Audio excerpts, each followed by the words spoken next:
The past 2 weeks were a mess for me. I've gone through a health turmoil, navigating all the challenging stuff in a foreign country. I've had a massive drop of energy and just lay down from dawn till dusk for about 3 days in a row. Then I felt guilty for recovering not fast enough and rushed to get things done, and as a result felt worse and upset with myself. I no longer have an office job. I even don't have a remote job. I am my own boss and I am my own parent, but I can still be super harsh with myself, very demanding and hyper controlling. That's why today I've decided to have a relaxing rainy day reset, and I invite you to hang out together while chatting about self-compassion and self-acceptance and doing some small and unnecessary stuff. By the way, this video was never meant to happen, as I've been planning something completely different for this week on YouTube. I even started filming it, but then felt so dissatisfied and disconnected that decided to ditch everything and start anew. This anew feeling is one of the best human experiences, of course, in my own humble opinion.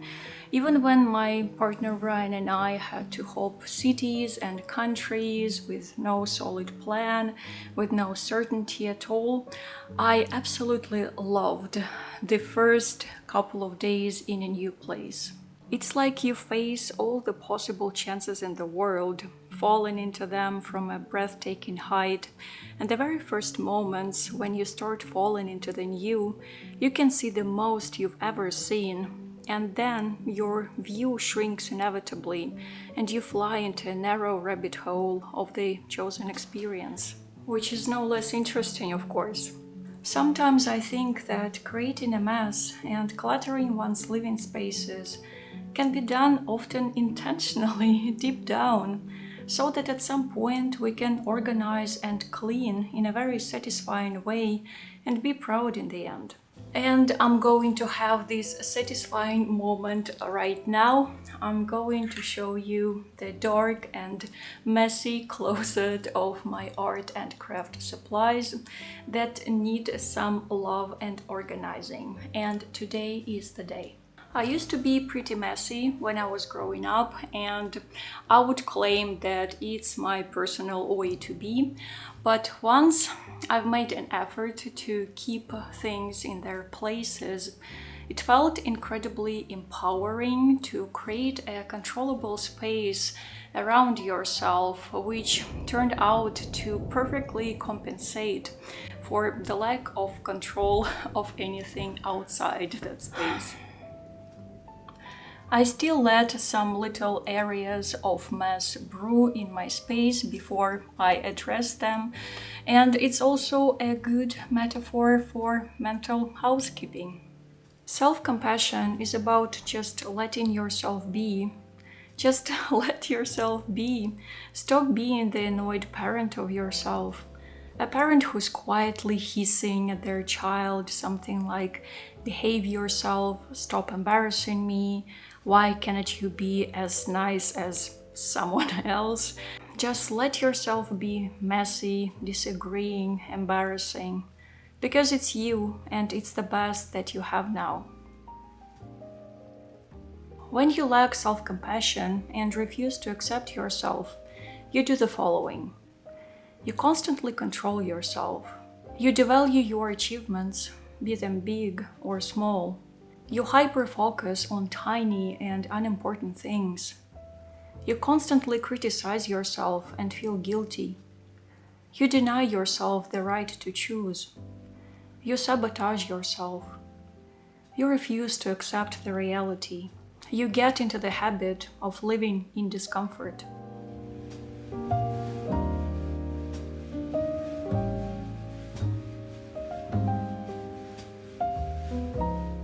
So, where does the lack of self-acceptance come from?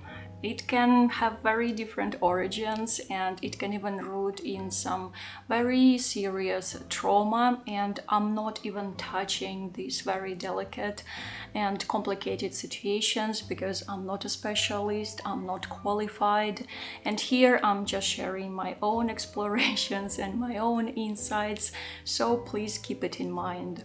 But overall, in general, we tend to reject ourselves and put on masks and try so hard to grow into those masks forever because we just want to be accepted by others, first by our parents or caregivers, or then by our peers, and so on and so forth. Did you ever notice how our society praises invisibility? A woman who has just given birth is applauded if she looks like she has never been pregnant. A 50-year-old person is applauded if they look like they are 30 and those 20 extra years never happened.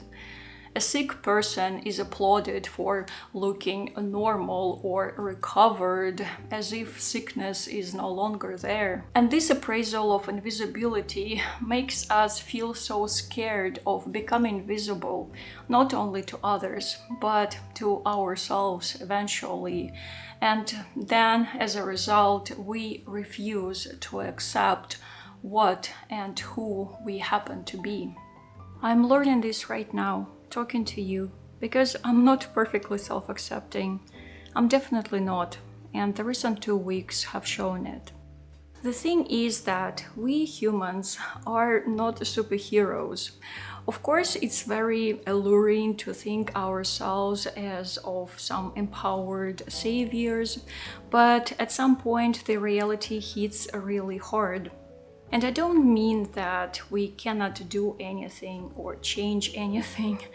We can, of course we can, but to a certain extent. And this extent should be embraced and accepted. Once we accept our limits, we go beyond them.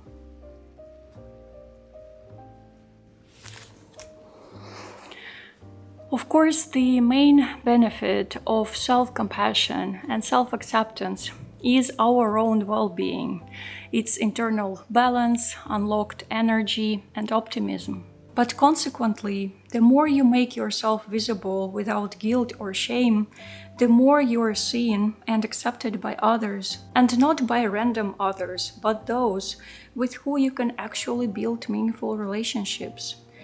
Yes, those people can be very few, but so what? In the end, we all need to be surrounded by those who value us for who we are. And no superpowers are required for this. You just need to take yourself like you are your own magic pill. Look who's made it up to the 5th floor.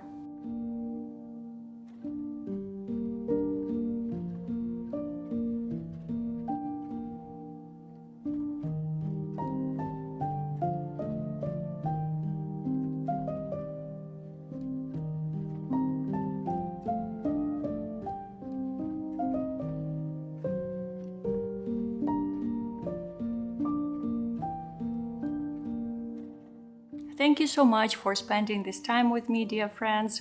If you want, let me know that you watched this video till the end by commenting down below with a grasshopper emoji. It will be super fun to see how many of us are here.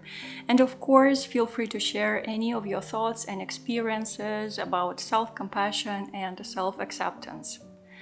I also want to thank everyone who supports my work on Patreon and other tipping platforms, because thanks to you, this channel exists.